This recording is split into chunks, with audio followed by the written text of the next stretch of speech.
Okay. Okay, flat web slings. Flat web slings are one of the most common pieces of lifting gear we use in the industry itself.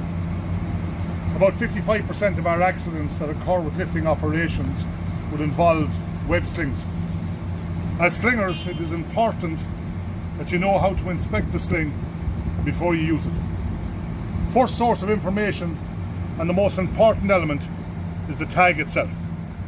The tag has to have 5 vital pieces of information on it. Number 1, its working load limit. Number 2, its length. Number 3, its date of manufacture. Number 4, the configurations. And number 5, its serial number. And as you know, all lifting gear must be certified every 6 months and is checked pre-use and signed off on a weekly basis. As a slinger, it's important that you know how to check the sling. The sling itself, open it up and make sure that the stitching is not damaged in any way within the eye of the sling. Remember, the eye of the sling can never open any more than 20 degrees. As we move down along, you come to the fold of the sling, or the heavy part of the sling, and you're making sure there's no cuts, rips, tears or contamination. Looking at the sling itself, there are vital pieces of information on it. Number 1, its colour. A yellow sling will always lift 3 tons. Number 2, the lines 1, 2, 3 indicate 3 tons. The third way, the width of the sling, 3 inches. And the fourth way is the tag. And by moving down along the sling, you're looking to see where the sling has been damaged in any way. Slings stretch during lifting operations, and during the stretching process they come in contact with the edge of the load.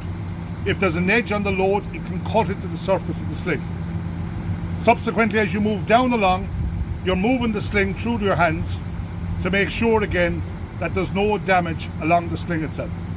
When you reach the other end, open the sling, check the stitching to make sure it's okay, and back down the far side of the sling.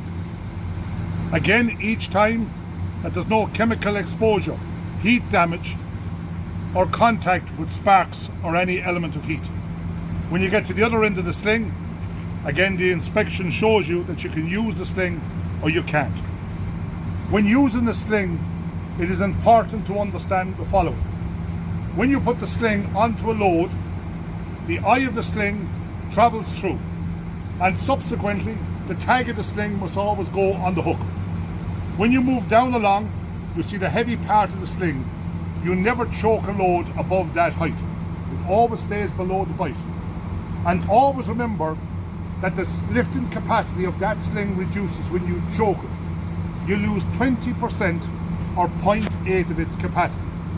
The configurations on the tag will show you how to downgrade your lifting gear according to the slinging process, from its choking to its basketing to the different angle loadings and the mode factors.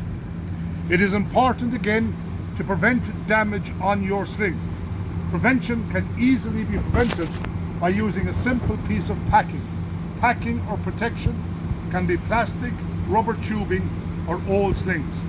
By placing it over the sling, it prevents the sling from coming in contact with the sharp edge and subsequently prevents damage onto its surface. When you're finished with the slings, hang the slings up and always roll them from the narrow part of the sling.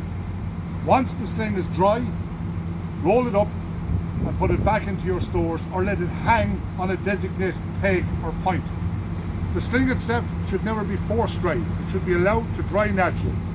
Put your slings away, keep them out of the wet, because the wet will expose them to elements of the weather and reduce their capacity. Always be conscious, never leave slings out exposed to the elements. Put them back in the stores when you're finished.